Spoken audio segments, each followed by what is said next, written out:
meninggal dalam husnul khotimah. Maka oleh karena itu, ibu dan bapak dimuliakan Allah, kepada kita semua yang hari ini telah dipertemukan dengan jodoh kita, maka jangan pernah menyia-nyiakan kesempatan emas ini.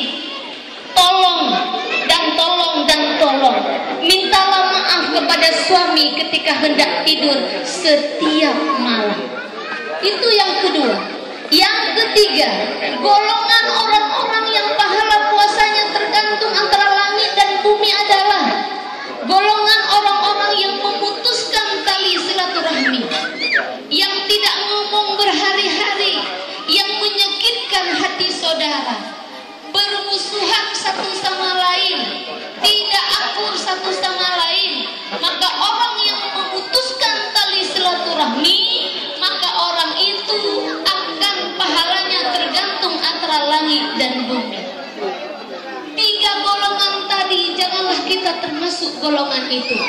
Akan tetapi jadilah kita orang-orang yang senantiasa berbakti kepada orang tua, patuh kepada suami, dan yang terakhir adalah orang-orang yang senantiasa menjaga tali silaturahmi.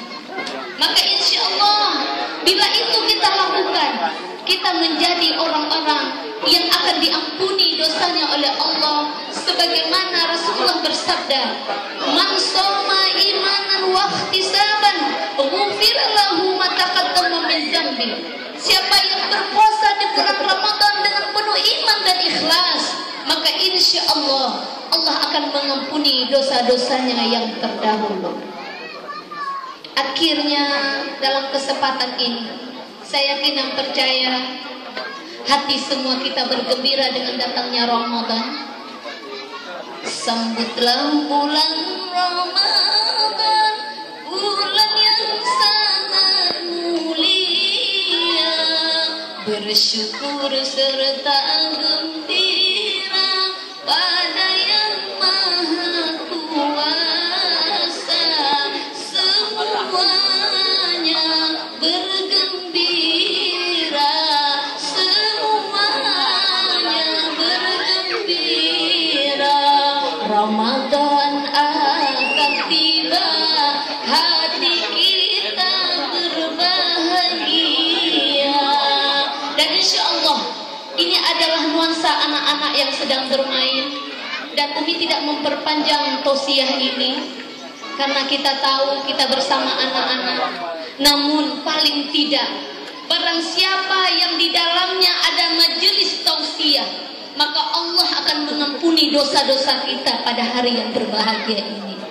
Maka tadi ada yang baru datang dalam keadaan lelah karena hanalan tempat, namun jauh itu akan hilang karena Allah telah mengampuni dosa kita pada hari ini.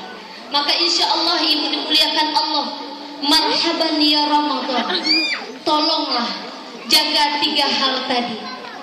Mudah-mudahan tiga hal itu akan senantiasa kita ingat untuk menjadi anak yang berbakti kepada orang tua, istri yang solehah kepada suami, dan orang yang tidak memutuskan tali silaturahmi. Kepada Allah kami mohon ampun, dan kepada kita semuanya kami mohon diperbanyak maaf dalam waktu yang singkat ini. Karena tadi banyak anak-anak yang mau main dalam mandi, jadi Umi juga gak mau perpanjang, kasihan anak-anak. Jadi oleh karena itu kami berharap bersih hati di antara kita hari ini. Tadi Bapak telah mengatakan tujuan datang kemari dalam rangka saling bersilaturahmi, saling maaf memaafkan, pegleh hati, bekna dendam di antara kita. Dan yang terakhir pesan Umi adalah di dalam bulan Ramadan jaga mulutmu. Jangan gosipin orang, jangan ceritakan kejelekan orang, jangan ceritakan aib orang, jangan memfitnah orang, jangan mengadu domba, jangan marah. Hal-hal itu dapat membatalkan pahala puasa kita. Maka bila lidah bisa kita jaga, maka insya Allah Allah akan menerima pahala puasa kita. Amin ya rabbal alamin. Astaghfirullahaladzim, astaghfirullahaladzim. Subhanakallahumma wa bihamdika asyhadu an la ilaha illa anta astaghfiruka wa atubu ilaika. Wabillahi taufiq wal hidayah. Assalamualaikum warahmatullahi wabarakatuh. Waalaikumsalam.